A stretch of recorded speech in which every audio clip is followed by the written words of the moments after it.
My name is Ulrike Plath. I'm a professor for German history and culture in the Baltic region at Tallinn University in Estonia. And I'm also the acting head of the Estonian Center for Environmental History. During my time at the Rachel Carson Center, I'm devoting myself to even two book projects. One is a personal book project which deals with the history of Baltic productive gardening from the end of the 17th century up to the 20th century and its impact on Baltic food cultures. The second project is a book with the title 101 Estonian Foods. And this is a book we are writing together with three Estonian colleagues of mine.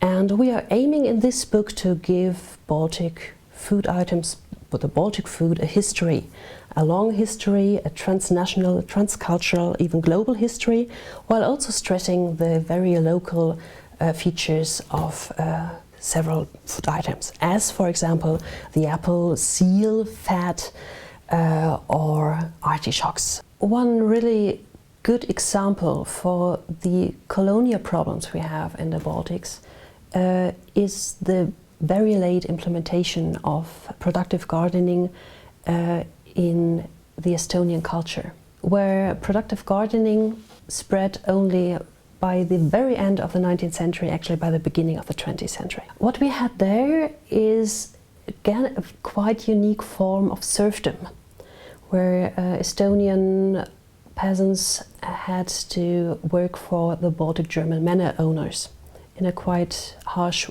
form. After the abolition of serfdom at the beginning of the 19th century, it took a lot of time until the Estonian peasants could buy their own land. And only after that, and this was quite at the end of the 19th century, gardening, the high style of productive gardening, got attractive for them. So we have really the interesting fact that Estonian peasants love to eat apples, for example. They stole apples from the German manor houses, from the manor gardens. They bought it from the local marketplaces, but they would never ever have their own apple tree in their own yard.